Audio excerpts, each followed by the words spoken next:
Hi, hello, welcome back to the channel. Today we're going to be doing a review of the first book in the Remembrance of Earth's Past trilogy, which is called The Three-Body Problem, and it's by Cixin Liu. It's a Chinese name, so the first name is pronounced second, so it's Liu Cixin. I did look up how to pronounce that, and I'm pretty pleased because I don't think any review that I've watched has actually pronounced it that way. So am I wrong? Are they wrong? We'll never know. This novel was translated by Ken Liu, who is the author of the Dandelion Dynasty, which is a BookTube favourite. I've got the Dandelion Dynasty on my long-term TBR, but for the moment it's not something I'm looking at reading in the near future. So the Three-Body Problem was originally a serialized work, and it was published in a Chinese science fiction magazine called Science Fiction World in 2006. It won the Galaxy Award for Chinese science fiction, and then it was first published as a novel in 2008, so 2 years later, and it was translated and published in English in 2014. So almost a 10-year anniversary of the book, I decided to get reading on it. Now, the English version has also won the Hugo for the best novel and the Nebula for the best novel. So this has won 3 of the most prestigious awards in science fiction. Now, the one thing that I wanted to say up front is kind of a technical thing. So I'd be very surprised if anyone who is watching this has read the original Chinese. I don't know which language, Mandarin or Cantonese, it was originally published in.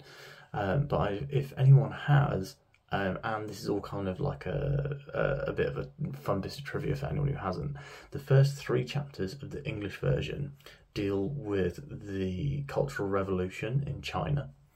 Now, those first 3 chapters are actually presented in the middle of the novel in the original Chinese, so as to hide that criticism of the Cultural Revolution.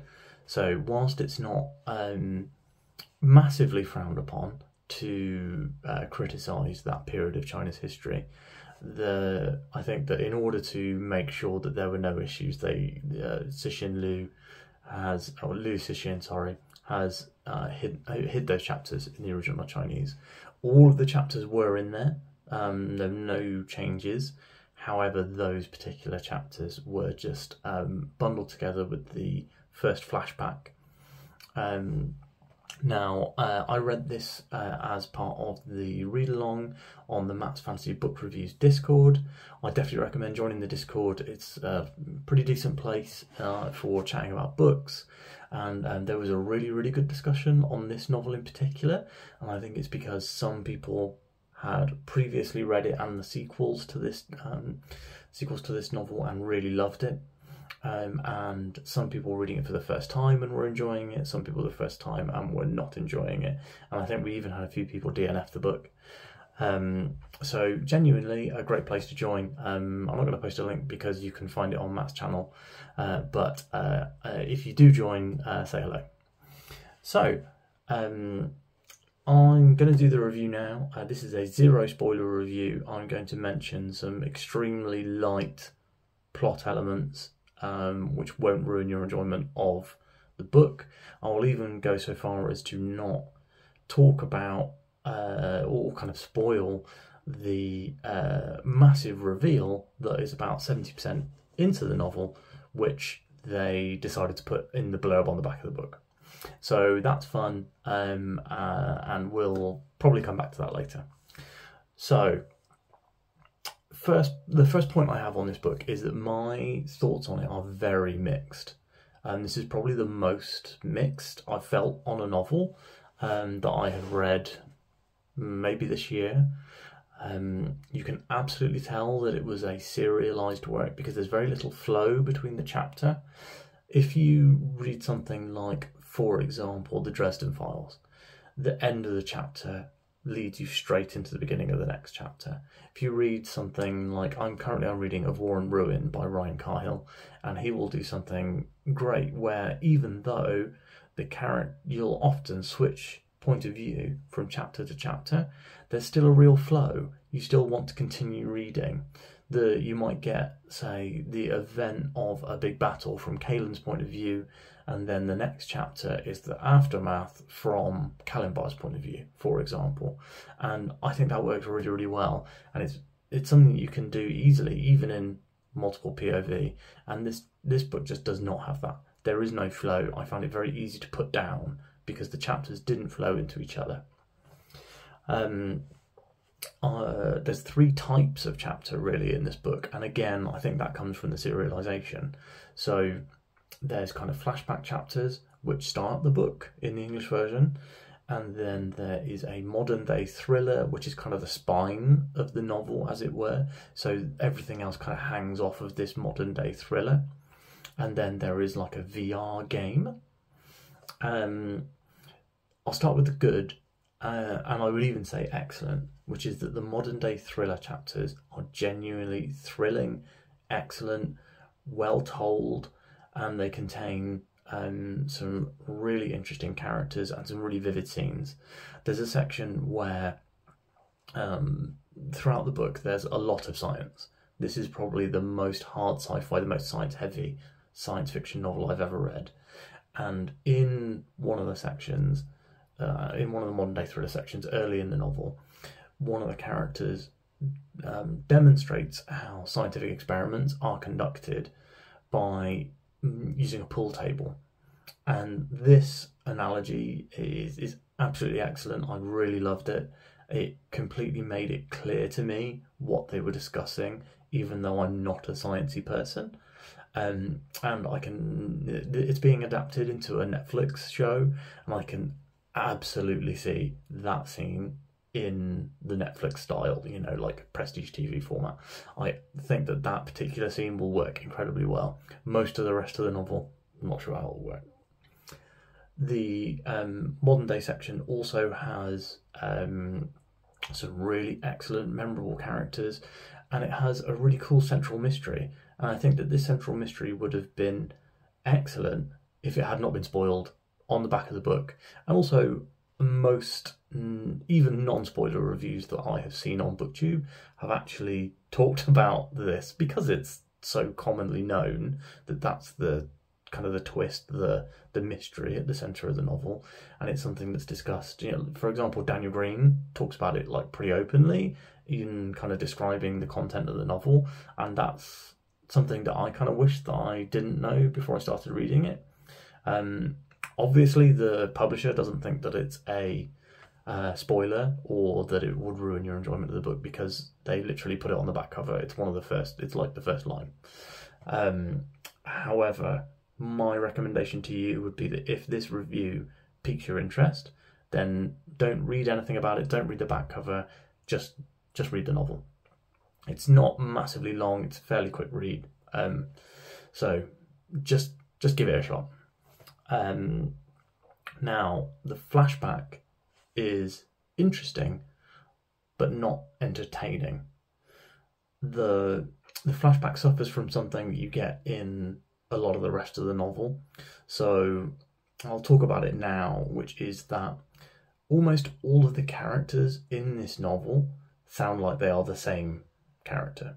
So you have some standouts. So, for example, the protagonist, his name is Wang Mao, and Da Shi, who is the best character in the novel and is the only one with like a really strong personality, and then Ding Yi, who you don't see much of during the book, but is genuine, is an interesting presence, and he's part of the pool table scene.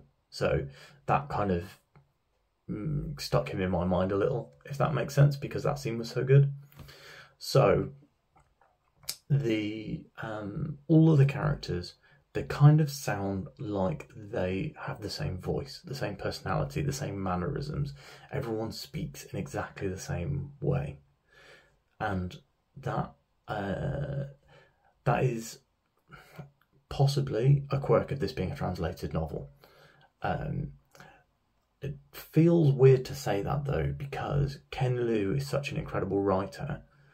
If he's translating from that Chinese to English, I'm sure that he could have made those characters sound very different.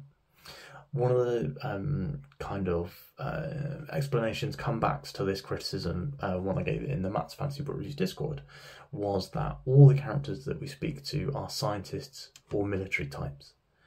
And that just didn't ring true for me at all, because while, yes, almost all the non-protagonist, smaller characters are those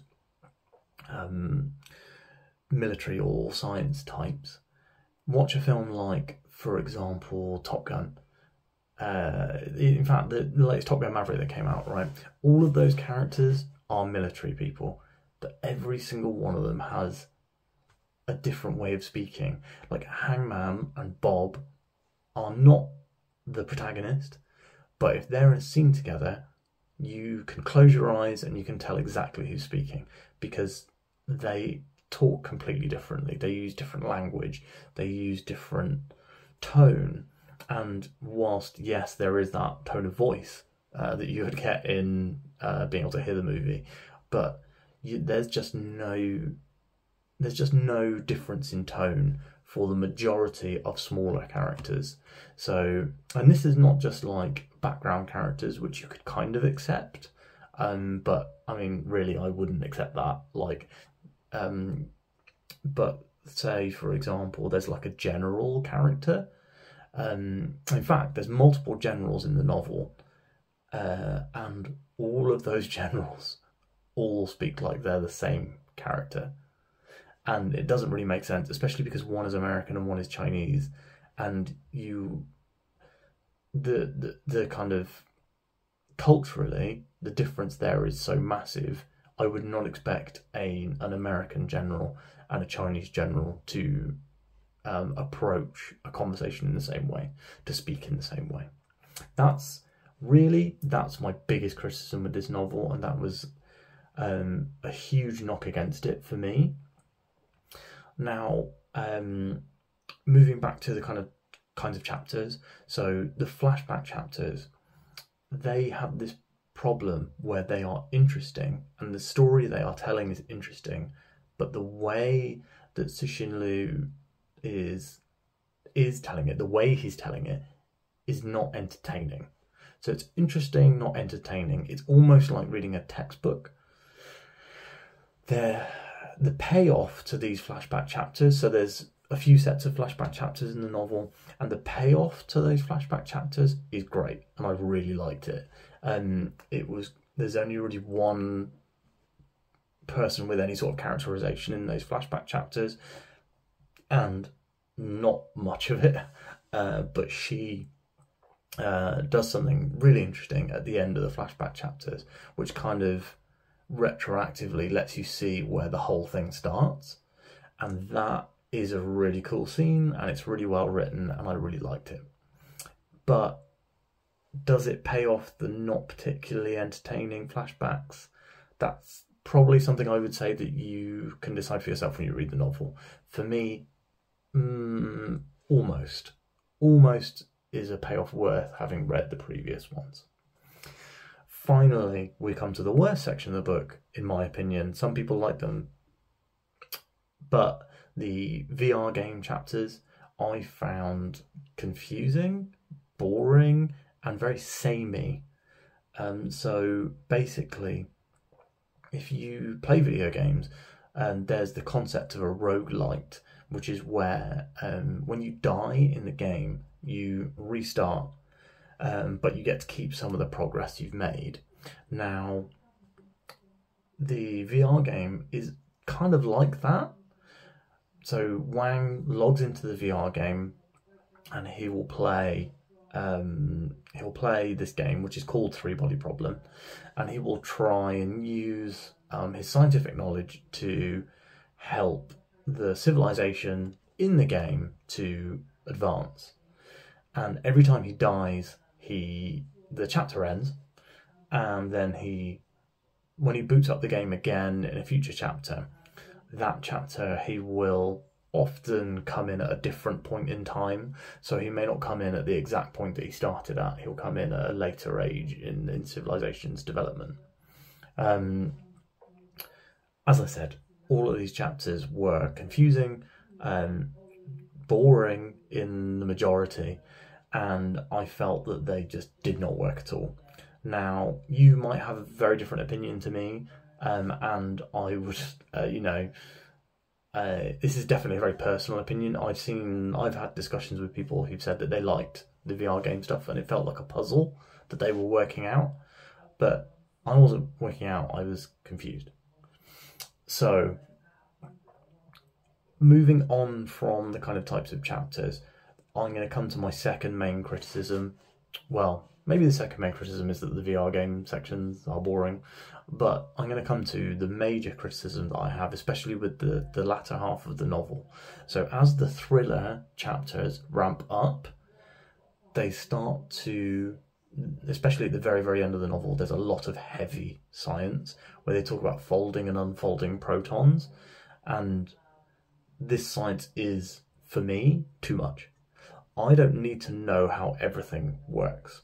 It's really cool that the science is correct and it works, and that it is, it's correct, it's the good science, but I don't need to know it. Now, this is a really good contrast to another sci-fi book I read last year called Project Hail Mary by Andy Weir. Now, in Hail Mary, there's a lot of science. The main character is a scientist, and they're a science teacher, and they spend the entire book essentially teaching the reader through the narration about science.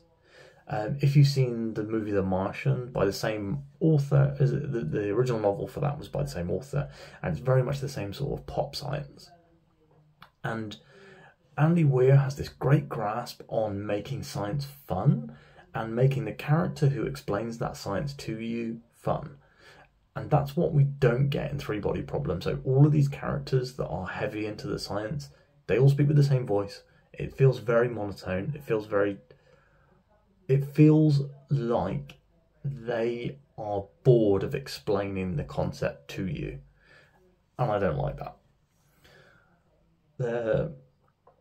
The scientists, they kind of sound like a substitute physics teacher who's like a week from retirement and just doesn't care if the students are listening or whether they understand. The thriller chapters, I'm going to go all the way back and tell you that the thriller chapters are genuinely thrilling.